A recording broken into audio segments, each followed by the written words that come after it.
DreAllDay.com. You're now tuned in to the show where you learn the discipline to show up day after day to do the work, the confidence to put yourself out there boldly and authentically, and the mental toughness to continue showing up, doing the work, putting yourself out there even when the success you've expected to achieve is yet to be achieved. And on top of all this, get a huge dose of personal initiative. This is the go-getter energy that moves me, you, everybody else to make things happen instead of waiting for things to happen. Putting all this together, you get the mindset, the method, the podcast known as Work on Your Game. My name is Dre Baldwin, also known as Dre All Day. Today's topic is why you should never discount your goods. Never discount your offerings, whatever that is, whether you're an entrepreneur selling products, whether you are a consultant or a freelancer selling services, whether you are a business professional selling your presence to a job interview or a job offer. They ask you, what are your salary expectations? You tell them X, and they say, well, we were expecting to give you like 80% of X. Why you should never discount your goods. This is what we're talking about here today.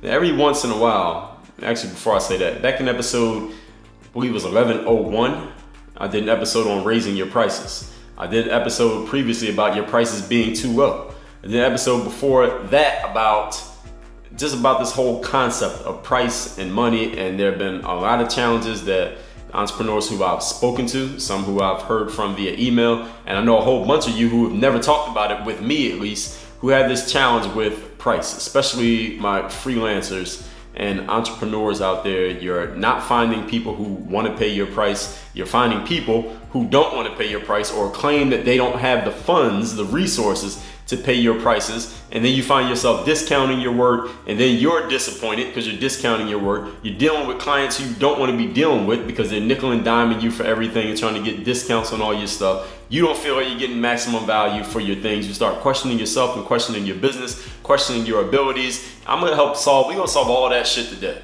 okay? Never discount your goods and services. First of all, you gotta figure out what you believe they're worth and set yourself on a price, and then stop offering discounts. And I'm gonna explain to you how to do this, because this idea that I'm giving you leads to a ton of questions. I'm gonna answer all those questions here in today's episode and in the episodes that I just referred to earlier. I didn't give you the numbers, but just go to DreAllDay.com/podcast where you can see the full archive. You don't have to look through there because there's a lot of episodes, but you can also go to DreAllDay.com/game group. And in the game group, we actually have these podcast episodes organized by subject so that you can, whatever subject you're looking for, we got them organized. So whether that's strategy, competition, playing basketball, playing professional sports, dealing with coaches and bosses, money, whether that's charging money, spending money, mindset around money, mental toughness, confidence, discipline, we have these organized into, I don't know how many categories we got, 20 categories of episodes of this podcast. So it's all organized there. Again, that's as a member of the game group. That's at DreAllDay.com/game group, but we'll talk about that later. Today's topic, again, why never discount your goods. Every once in a while, someone asks me some form of a question, and I'm talking about consumers. I'm not talking just people who come to me about their challenges. Some form of a question regarding if I have a discount for some product or service. A person will come to me and say, well, Dre, I've been looking at your Bulletproof Mindset course. I was just wondering, you got a discount code laying around somewhere that you can give to me? People will ask me something like that, or on some product or service. I remember years ago, maybe 2009, 2010, some young kid had reached out to me and said, Dre, me and my homeboy want to know if you could train us for basketball. Now, this is at a time where I actually would train people for basketball. So I told him that I would, and I gave him a price. And he said, thanks, Dre, for the reply and the information. He said, but is that the best price that you can offer us? He was trying to get me to negotiate against myself to give him a better price for a service that he asked me for. Now, back in my younger and dumber days, I would make the mistake of actually working with people on price. Somebody would say, well, I can't quite afford that price. Can we go a little bit lower of a price? Now, I will say over the last 5 or so years, I decided that I would never do that again. That I'm not negotiating on price. I'm not bringing my prices down. And today I'm going to explain why that is. And also why, not for me, but for you, you should never discount your goods and services. Point number 1. I've said this before, and I'll probably say it again in the future. And if you've never heard me say this, or even if you have heard me say it, when you hear me say it right now, I want you to write it down.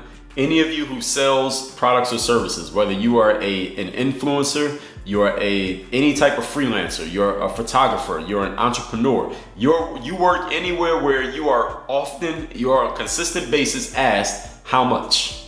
Okay, this is the person that I'm talking to. If you are a person who is on a regular basis asked how much, I want you to remember this sentence that I'm about to give you. Burn it into your mind. Discount offers attract discount quality people. I'm gonna say it one more time. Discount offers attract discount quality people. What do I mean by discount quality people? And I know I may be offending some people right now because you're a type of person who wants for discounts. Well, listen, you're just gonna have to take it because this is what it is. These are people who are not worth the money that you make from selling them products and services. Meaning the headache that a person who comes into your web of influence because you offered something on a discount, that's how they got in.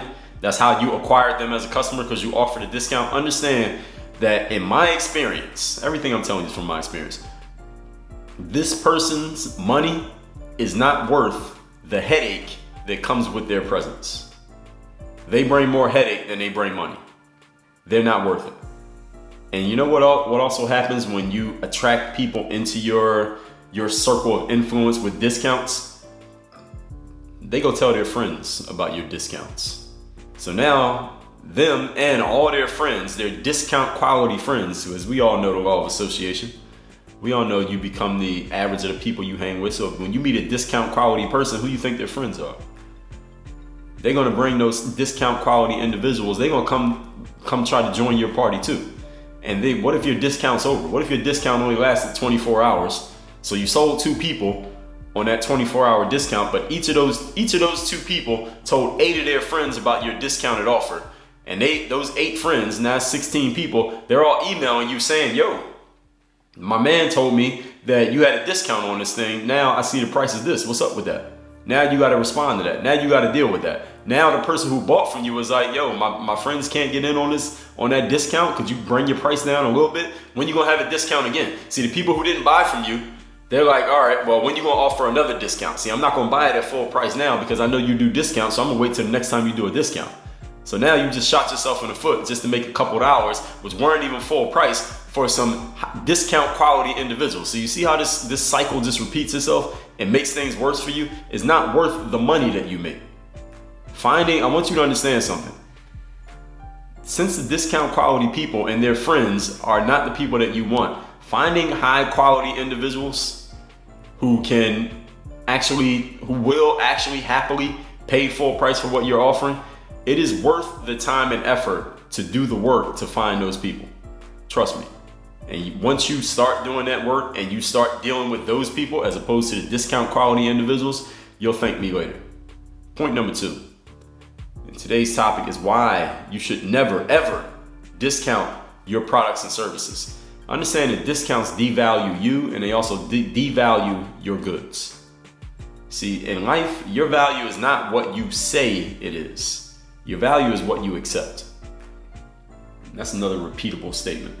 And I've said this before on this podcast, but I'm gonna say it over and over. There's certain things I'm gonna say all the time, because I wanna make sure you remember it. You burn them into your psyche. Your value in life, I don't care what you do, your value is not what you say it is, or what you write down on your vision board, or any of that shit. Your value is what you accept. So what you accept, that's who you are. I did a whole episode on that too. I bought discounted product from a person before. It's actually a person who many of you know who they are. If I said their name, you would know who I'm talking about. I'm not going to say their name because I'm not going to bash them here on my podcast. We're not here to defend themselves. But I bought this discounted product from this person only because the product was discounted. It wasn't the kind of product that I was sitting around like, damn, I really want that, but I'm going to wait till they put it on discount, or if they ever give a sale or have a coupon, then I'll buy it. No, the only reason I bought it is because this person was very loudly advertising that they were doing a sale and a bunch of stuff was on sale. So I said, cool, let me go see what kind of sale they're offering. Let me see what this person's offering. They said it was a big sale. The kind of offer they were making, I was like, damn, it got to be something here that I can buy because the discount was that big. So I said, all right, I'll buy this. And I bought this the thing that I bought. And you know what I learned from this thing that I bought that was heavily discounted, that I only bought it because it was at the discounted price? It wasn't even worth the regular price. The price that it normally costs without the discount, once I consumed that product, I said, this shit is not worth that price. It's only worth, maybe worth what I paid for it on discount. It wasn't even worth that. It was barely worth the discounted price. I'm telling you all that to tell you this. If your stuff, your products, your services, your goods, whatever you call it, if your stuff is actually worth the price that you're charging, that means you will be willing to do the work to find the people who are willing to pay for it. I'm gonna repeat that one too. I'm gonna repeat myself about today. If your stuff is worth it, the price that you're charging, you will do the work to find the people who are willing and able to pay for it. If you're not willing to do the work to find the people who will pay the price that you say your product is worth, then I don't think you really believe the product is worth it. You really believe it's worth something, you'll do the work. I remember watching, I don't even watch TV anymore, but I used to watch these, it's probably about 10 years ago, these reality shows with the realtors, the real estate people. They still exist, right? There's a bunch of these shows. And they were actually very interesting shows, just watching how these real estate guys and girls would go around and find listings that they could get, or they would have a client and they would go find a house or home for the client to go live in. And there was something that would happen all the time on one of these shows. There'd be this real estate agent, they would get a listing, which is like a win for a real estate agent, right? Those of you, I know I have some real estate people listening to this, so if I screw up the lingo, then forgive me because I'm not in real estate. But you get a listing. To get a listing means the person who owns a certain property has enlisted you to be the person to go sell it, right? So they would get the listing, they'd be really excited, and they would go around and they would show the property to a few people, possible buyers, but nobody would make an offer that was full price on the house. So let me put some numbers to this to make this simpler. Let's say I'm the real estate agent and I get a listing for an $8 million house, and then I go show the house to 10 people, and the best offer I got is somebody offering $6 million for the house. So then I go to the owner, the person who gave me the listing, and I say, hey, Mr. Owner, I've been out showing your house, it's going good. And he said, how's it going? It's going good. But the best offer I got right now is $6 million. So the owner would look at that real estate agent and give him a screwed up face and like, come on, man, you gotta do better than that. If you can't do better than that, then I gotta find me a different real estate agent. I gotta find somebody else who can handle this listing and get me the price that I want. Go find it. That person is out there. My house is worth $8 million. I know it's worth $8 million.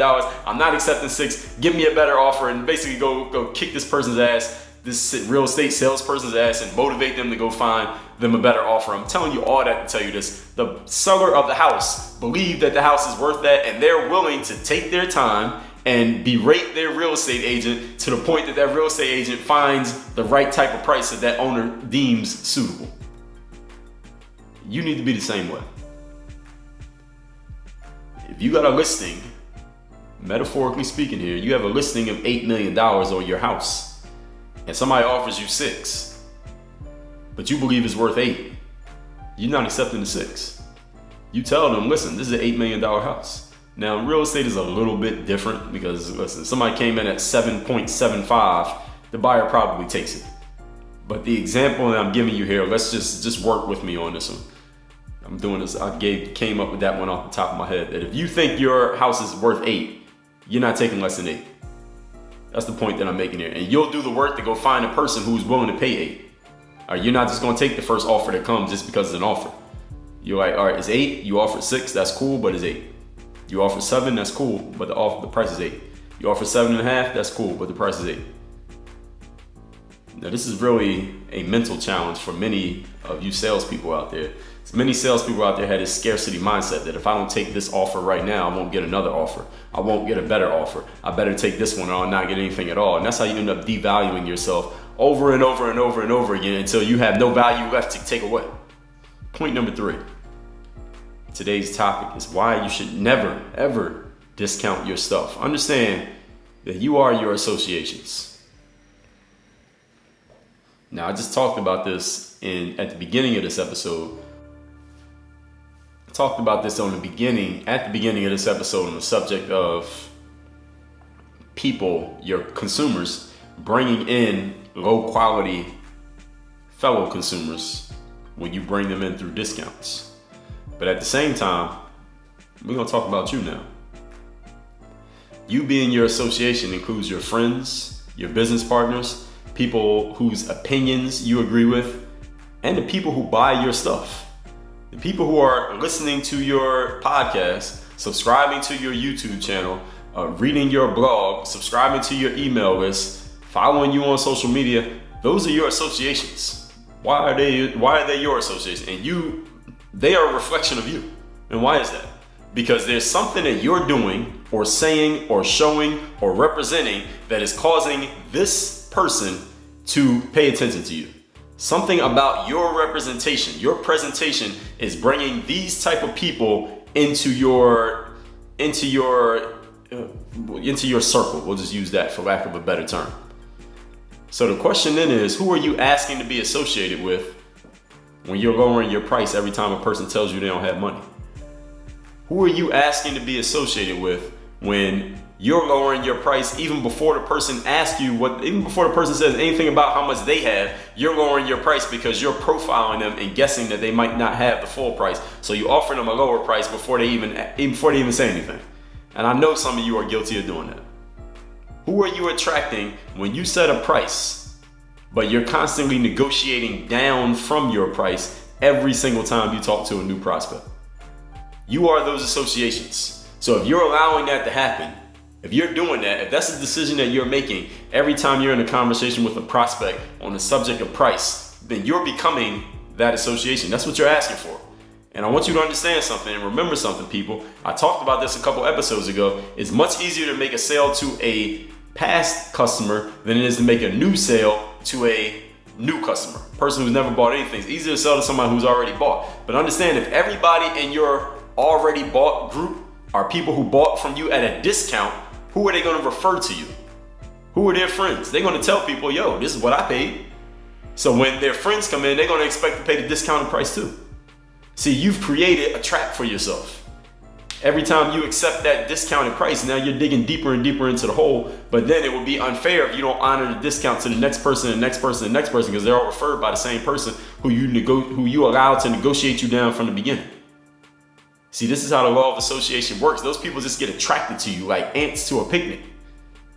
Who are you asking to be associated with every time you offer a discount? That's a question that I'm gonna just let sit there. You need to think about that. Point number 4. Today's topic is why you should never discount your products and services. Doing the work of finding high quality clients, the people who will happily and with no drama pay full price for your stuff. We're gonna cover that in the game group.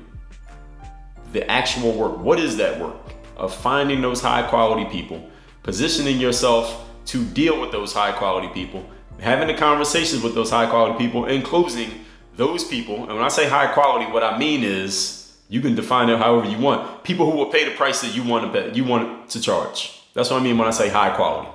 So that's a relative term. For some of you, high quality is $25. For some of you, it's $25,000. High quality is people who will pay the price that you set with no trivia, no drama, no back and forth, not a whole lot of bullshit. They'll just pay the price. Okay? That's what I mean when I say stop discounting your stuff, finding those people. It takes some work. It's going to take some effort. It may take you making some changes. It's going to take you sacrificing some sacred cows. In the game group, there's a masterclass on doing this. So if you haven't taken that masterclass yet, it's probably because you're not in the game groups. Go to dreallday.com/game group. We'll talk about that a little bit more later in this episode. Now, point number 5. Something else that needs to be said here. Excuse me. This other thing I want to say in point number 5, I got to give you all a disclaimer before I even say it. Because I need to say this specifically for and to those in the African American community. So I want to give a warning before I even say what I'm about to say. Now, I made this point number 5 in today's episode when it actually should have been point number 4. But I made it point number 5 because to forewarn all of you, I'm going to use some language here that I normally don't use even on my own podcast. I can literally say whatever I want here. It's my podcast. But I'm going to use some language here that I don't even use on my podcast. So any of you parents who have young kids or coaches or teachers or whoever, you have young kids listening to this episode with you today, you're gonna want to cut this off right now and listen to this part by yourself.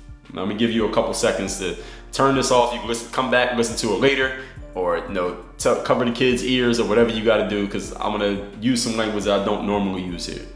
All right, you ready? I'm gonna give you 3 seconds, then we're gonna come back. All right, you ready? All right, this is point number 5.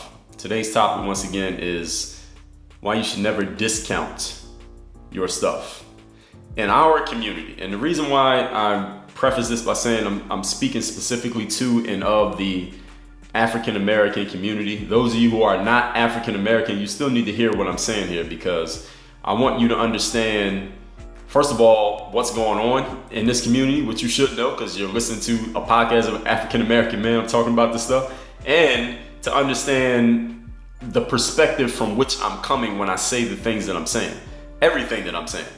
All right? Even though it may not be specifically, I may not preface it like I'm doing today by saying it's coming from this specific experience, but you need to understand this is where it's coming from. These are the type of things that I've experienced, heard, had conversations I've had, things that I've been through that's led me to say the things that I'm going to say here today and every day on this podcast. So in our community, and I know there are a lot of African Americans who listen to this, so if I get any of this wrong, I want you to check me on it. Okay, everybody who's listening to this. If I get any of this wrong, if I make some assumptions that are incorrect, these ain't assumptions, these are things I've actually seen. But if I say anything that you feel is incorrect, you get in touch with me. All right, I'm all over the internet, email, DM me, comment me, reply me, whatever. Let me know. All right, if you know me personally, call me, text me, whatever.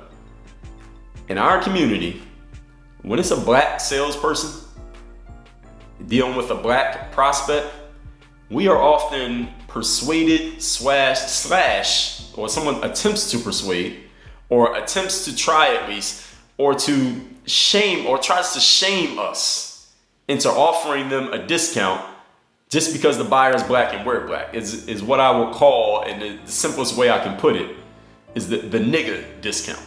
All right, I'm black, you're black, I'm trying to buy something from you. I don't have the price that you want to charge me, Dre, so offer me a discount. Come on, man, we both black. Why don't you offer me the discount? This is what I call the nigga discount. And all of you, even if you never used the phrase that way, and I don't even use the phrase that way, but I made it that way for the point of getting this point across here today, you know exactly what I'm talking about. Now, again, if you don't, then you let me know. Somebody will say to me, or somebody has said to you, I'm sure I'm not the only person this has ever happened to. Oh man, how you gonna charge me that much? Oh, help a brother out, or help a sister out, or yo, you got any discount codes laying around? Like I told you, someone said to me some time ago. That was a black guy who said that to me. I'll tell you a story. There's a woman who I know. I mean, I don't know her like that, but I know who she is. She knows who I am. If we seen each other in the street, we would know each other. Real good woman. She knows some people who play basketball, right? And they want to play overseas, or at least they're thinking about it, or you know how people talk about playing overseas and they ain't doing shit. But they says they want to play basketball. She knows these women and she knows these men. She's a woman, but she knows these men who want to play ball overseas, and she knows about my material and the stuff that I made and about this podcast and things like that. She may even be listening. And she asked me one day, she reached out, I believe she reached out to me via email, might even text me. And she was saying, yo, I see that you got a course that teaches people the things that they need to know for playing ball overseas, which I do. It's called the Overseas Basketball Blueprint. I have a book of the same name. I said, yeah, I do got that course for playing ball overseas. Now, it wasn't for her, but she was speaking on behalf of these young men that she knows who want to play ball, right? And she says, she starts trying to entice me. She starts trying to sell me. This is what she says to me. She says, I know some players who I can get them to buy your course. I'm gonna get them to all put their money in together. Like they're gonna pool their money. Excuse me. They're gonna pool their money together, and they'll buy your course as one if you are able to lower that price a little bit. You get the price down to about X, whatever number she was saying. I can get them to put their money together and buy your course. And I remember looking at that text, and the first thing that I thought to myself was, if I was white. All right, just imagine that I was white. All right, all the same resume, same material, same everything, but I'm just white. She's not coming to me with that offer. She's not coming to that guy with that offer. It wouldn't have even crossed her mind. But in our community, we do it to each other all the time. all the time. Oh, your price is this. Well, why don't you offer it a little lower for us? Or, you know, we don't have a whole lot of budget. You know, we're a non-profit organization. We don't, I mean, y'all done heard all the shit. I ain't got to rehash all this stuff. Y'all know, y'all can fill in the blanks with plenty of things that you hear all the time when someone's prefacing asking you to lower your price. Before they even say it in so many words, they start giving you all the reasons why they're going to say what they're about to say. All of you know what I'm talking about. If you are African American and you are in the sales business, or you're in a position where people ask you your price, if this hasn't happened to you yet, trust me, it's going to start happening to you. And if you keep working on your game, getting better, it's going to happen to you more and more often. And it happens all the time in our community. And my advice to the African Americans who've had someone come to you with the nigga discount challenge, this is my advice to you. You need to get out and see the world. And when I say get out and see the world, that does not mean you stop dealing with African Americans. It doesn't mean you stop selling to them. It doesn't mean you shun your community. It doesn't mean any of that. What it translates to is this, is that there are people out there, black, white, yellow, green, every color from every country and every neighborhood, who will pay full price for your products and services. These people do exist. Just because the people you've been dealing with aren't those people doesn't mean that other people who look just like them aren't there. They are there. They're just not where you're at. Or they may be where you're at, but maybe you're not presenting yourself in such a way that they see you as a viable option. See, you see how we're always coming back to ourselves here. I'm not saying there's anything wrong with those people who are trying to get the discount from you. I'm saying you need to go find the people who ain't trying to get the discount, because they're out there. It's 8 billion people on the planet. How many of them you know? I know I'll pay full price. If I wanted your stuff, you offering something, whatever your full price is, if that's what I want, then I'm gonna get it. Now, if I don't have the money, then I'm gonna go get the money. Or I'm gonna tell you, I got the money right now, I'm gonna come back, I'll come get it. If I really want whatever it is you're offering. But I'm not asking you for any discounts. That's personally, as a salesperson, it's just against my principles. I don't know about yours. But those people do exist. It's just some work that you're gonna have to do to get to those people. Now let's recap today's topic, now that we got that out the way. Today's topic is why you should never discount your goods. Every once in a while I get asked something like this. Some of you may get asked it even more often than once in a while. And I'm telling you here today, do not offer discounts on your products. And this is why. Number one, discount offers attract discount quality people. They are not worth the money that you'll make from them. They bring more headache than they bring money. The money is not worth the headache, and they're gonna tell their discount quality friends to come join you at the party, and you don't want that, because now you gotta give discounts to everybody, at least you're gonna feel like you do. Finding high quality people to sell to is worth the time and effort it takes to find them. In the game group membership, I show you and tell you and explain to you exactly what is required for you to do that. Point number two. Discounts devalue you and they devalue your goods. Your value is not what you say it is, people. It is what you accept. I bought a discounted product from somebody who many of you would know their name if I said their name, or what I learned, their product was barely even worth the discounted price, let alone the full price. Number three, you are your associations. This includes your friends, your business partners, the people whose opinion you agree with, and the people who buy your shit. So who are you asking to be associated with when you cut your prices by 50%, or you say your price is X, but somebody says, well, I only have 80% of X, and you just take it because you know you need the money? Who are you associating yourself with when you do that? Who are you attracting when you do that? Think about that. Point number four, doing the work of finding high quality people, meaning translated, people who will pay your price with no trivia, that requires some effort. Will happily pay, no drama, full price. You can learn how to do that in the game group. Again, that's at dreallday.com/game group. All of you entrepreneurs and business people. And point number five, this is the cover your ears point for you adults who have kids who listen to this podcast. I won't do this too often, but when I do, I will let you know. Something that needs to be said here, specifically in the African American community, is that when it's a black person selling and a black person buying, there often be this conversation where this person tries to persuade you, or at least try to shame you into offering them the nigga discount just because you're black and they're black. Are you gonna charge me that much, or why don't you help me out? You got any discount codes laying around? And this woman came to me and said, I can get these dudes to buy your online course if you would just lower the price a little bit. She was basically trying to entice me to devalue my product by offering me less than the full price of my product, so a bunch of people could all get together and get it together as a group. I'm like, yo, what kind of bullshit is that? Like, who do you think that I am? I didn't say that to her, but I'm just looking at my phone thinking to myself, if I was white, she wouldn't even be texting me right now. She would never think to say these things to somebody who wasn't in her community. And I know that I'm not the only person who's ever had this happen to me. If any of you believe that I'm wrong to say this, again, you can let me know. I'm willing to have that conversation. If I had the exact same resume, but I wasn't black and she was, or she wasn't black, this conversation wouldn't be happening. Only happened because it was two black folks talking. And I know that many of you African Americans have had people come to you with the nigga discount challenge. I want you to get out and see the world. In other words, doesn't mean you don't sell to black folks. This means that there are black folks out there who will pay full price, and white, and Jewish, and Asian, and Australian, and everything else. And I know Jewish is not a race, but y'all know what I'm saying. Get out and see the world. These people do exist, because I'll pay full price if I want your stuff. I'm not asking you for any discounts. So there are other people out there who look like me and think the same way as me, and other people who don't look like me and think the same way as me. Those are the people you need to do the work to get in front of. And if you find yourself in front of people who are the opposite, then that's work that you need to do, not work that they need to do. That's work you need to do. And in the game group, I'll show you exactly how that's done. Work on your game. DreAllDay.com.